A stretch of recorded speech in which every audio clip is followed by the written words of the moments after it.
ஓரணியில் தமிழ்நாடு என்று திமுக கூட்டணி தரப்பிலும் இதே போல தமிழகத்தை காப்போம், மக்களை மீட்போம் என்று இபிஎஸ் தலைமையில் அந்த எழுச்சி பயணம் என்றும் இந்த பிரச்சார பரப்புரைகள் சூடுபிடித்துள்ளன. இதில் முந்தப்போவது யார், வெல்லப்போவது யார் என்ற தலைப்பில் நாம் இன்றைய அந்த அரசியல் சதுரங்க நிகழ்ச்சியில் இந்த விவாத அரங்கை கட்டமைத்திருக்கிறோம். இதில் தமிழ்நாடு கொங்கு இளைஞர் பேரவையின் தலைவரும் இருமுறை சட்டமன்ற உறுப்பினராக இருந்தவரும் மக்களின் நாடி துடிப்பை அறிந்த ஒரு எளிமையான, இடதுசாரிகளுக்கும் சவால் ஒழுகும் வகையில் எளிமையான ஒரு அரசியல்வாதியாகவும் திகழும் தனியரசு நம்மோடு இணைந்திருக்கிறார். அவரிடம் முதலில் கேட்கலாம். அதன் பின்னர் அதிமுக ஒருங்கிணைப்பு குழுவின் புகழேந்தி நம்மோடு இணைய இருக்கிறார்.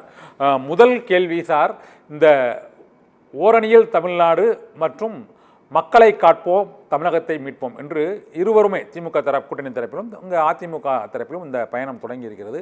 இதில் முக்கியமாக இந்த அதிமுகவின் இந்த எழுச்சி பயணமானது அதிமுக பாஜக இடையேயான அந்த தொண்டர்கள் நிர்வாகிகளிடையே ஒரு இறுக்கமான நிலை வந்த நிலையில் இந்த இறுக்கத்தை தளர்த்துவதற்கு இந்த பயணம் ஓரளவுக்கு அது உதவுமா? இதே போல திமுக கூட்டணி கட்சிகளும் பல்வேறு விதமான அந்த தொகுதி எண்ணிக்கை அதிகரிப்பு தொடர்பாக பல்வேறு கருத்துக்களை கூறி வருகிறார்கள். அந்த அவர்களுடைய முழக்கத்தை, அந்த கூடுதல் தொகுதி கேட்கும் அந்த உரிமை முழக்கத்தை அதை தளர்த்துவதற்காகவும் இந்த முதலமைச்சர் மு க ஸ்டாலினே வீடு வீடாக சென்று இந்த ஓரணியில் தமிழ்நாடு உறுப்பினர் படிவங்களை அதில் கொடுத்து அதற்கான கேள்வி பதில், இந்த அரசு தொடர வேண்டியது மற்றும் இந்த சாதனை செயல்களை அது மக்களிடம் எடுத்து கூறும் அந்த பயணத்தை தொடங்கியிருக்கிறார்கள். இந்த இரண்டு பயணங்களும் அந்த கூட்டணி கட்சிகளிடையே ஒரு இறுக்கத்தை அது தளர்த்தும் வகையில் தொடங்கி இருக்கிறது என்று எடுத்துக்கொள்ளலாமா, இல்லைன்னா அது அந்த கட்சி தொண்டர்களை உற்சாகப்படுத்துவதற்கு மட்டும்தான் உபயோகப்படும் என்று நினைக்கிறீங்களா சார்? இல்லையா, இப்போ ஆளும் கட்சி திராவிட முன்னேற்ற கழகத்தின் தலைவர் முதல்வர் தளபதி சொல்றார் ஓரணியில் தமிழ்நாடு என்ற ஒரு முழக்கத்தை இப்போ முன்னெடுத்து அதுக்கான பரப்புரைகள், அதற்கான செயல் திட்டங்கள் நேர்த்தியாக வடிவமைக்கப்பட்டு வரையறுக்கப்பட்டு களத்துக்கு போயிட்டாரு.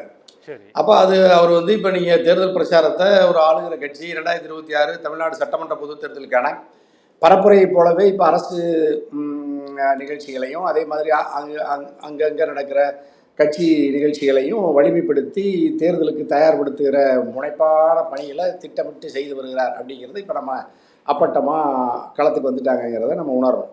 அதே மாதிரி பிரதான எதிர்க்கட்சி தமிழ்நாட்டை நீண்ட காலம் ஆட்சி செய்த அதிமுக, அதன் பொதுச் செயலாளராக இருக்கிற எடப்பாடியார் இபிஎஸ், அவர் இப்போ தமிழகத்தை மீட்போம், மக்களை காப்போம்னா ஒரு புதுசாக அவர் ஒரு முழக்கத்தை வைத்து கிட்டத்தட்ட நம்ம தேர்தலுக்கு இன்னும் 9 மாதங்களுக்கு முன்பாகவே மேற்கு மண்டலத்தில் கோவை மாவட்டத்தில் மேட்டுப்பாளையத்தில் துவங்கி இப்போ ஒவ்வொரு நாளும் மாலை நேரங்களில் பிரச்சாரத்தையும் காலை நேரங்களில் தனிப்பட்ட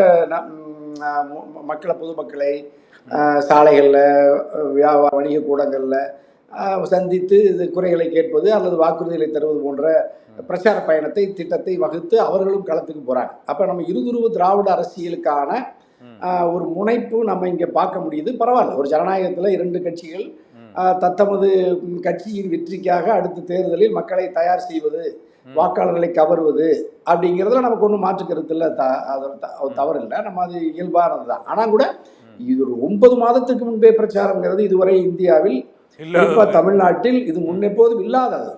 ஆகவே இப்படி மக்களை இப்பொழுதே இந்த தேர்தல் மனநிலைக்கு கொண்டு வருவதும் அதற்காக கட்சியினரை களத்தில் நிறுத்துவதும் என்பது நாட்டினுடைய உள்நாட்டு உற்பத்தி, மக்களுடைய இயல்பு வாழ்க்கை, மன அமைதி, இதுக்கெல்லாம் ஒரு பெரிய சவாலாக இருக்குங்கிறதுனால நம்ம ஒரு ஆரோக்கியமான அறிவு சமூகம் ஜனநாயக தேர்தல் என்பதை முன்கூட்டியே தேவையில்லை. ஆமா, இதுக்கு முன்னாடி எல்லாம் நீங்க வெறும் 1 மாதம் 2 மாதத்துக்கு முன்னாடி அதுக்கான பணிகளை துவக்குவாங்க.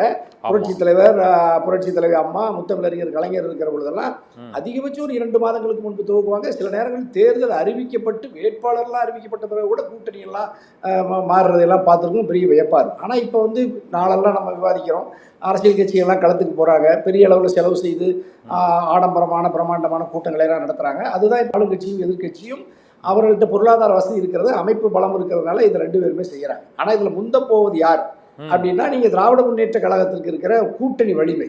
அப்ப நீங்க ஏற்கனவே மூத்த நெறியாளர் ஊடகவியலாளர் கண்ணனையா சொன்ன மாதிரி அது ஏற்கனவே திராவிட முன்னேற்ற கழக அணி வலிமையாக இருக்கிறது. ஆனால் தொகுதியில் கொஞ்சம் கூடுதலாக வேண்டும் என்று இடதுசாரிகள், இந்திய கம்யூனிஸ்ட், மார்க்சிஸ்ட் கம்யூனிஸ்ட், விடுதலை சிறுத்தைகள், காங்கிரஸ் இவையெல்லாம் ஒரு கூடுதலான தொகுதியை எதிர்பார்க்கிறது. மறுமலர்ச்சி திராவிட முன்னேற்ற கழகம் கூட வரைக்கும் எல்லாருமே கொஞ்சம் கூடுதல் தொகுதிக்கான அந்தந்த கட்சியின் கூட்டத்தினர் மத்தியில் அவர்கள் பேசுவதையும் அதையெல்லாம் ஒழுங்கு செய்வதற்கு அணியமாயிருக்க வேண்டிய, அதற்கு முகம் தர வேண்டிய கூட்டணி கட்சிக்கு தலைமையேற்று இருக்கிற ஆளுங்கட்சி திமுகவின் தலைவர், முதல்வர், தளபதி, ஆனால் அதையெல்லாம் நிறுத்தி வச்சுட்டு இப்போ அதை பற்றி ஒரு பெரிய கவனத்தில் இப்போதைக்கு எடுக்க வேண்டான்ட்டு தன்னுடைய கட்சியினரையும் நாட்டு மக்களையும் வலிமைப்படுத்துவதற்கு, ஆதரவை பெருக்குவதற்கு களத்துக்கு ஓடோடி சென்று பணியை செய்கிறார்.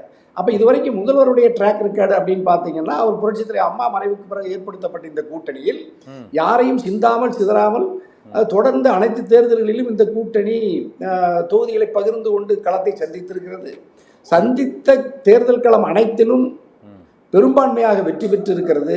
ஆகவே இந்த கூட்டணி ஒரு வெற்றி கூட்டணியாகவும், ஒரு கொள்கை கூட்டணியாகவும், இந்தியாவிலேயே இது ஒரு வலிமையான கூட்டணியாகவும் இதை நம்ம இந்த கூட்டணி திமுக அணியை பார்க்கிறோம். ஆகவே இவர்களுக்குள்ள அந்த தொகுதி என்கின்ற கூடுதல் கேட்கான அந்த ஒரு சலசலப்பு இருப்பதை போல ஒரு தோற்றம் இருந்தாலும் கூட அது பெரிய பாதிப்பை திமுக அணிக்கு ஏற்படாது. அதை சமாளிப்பார் முதல்வர் என்று தனி அரசு கருதுகிறேன்.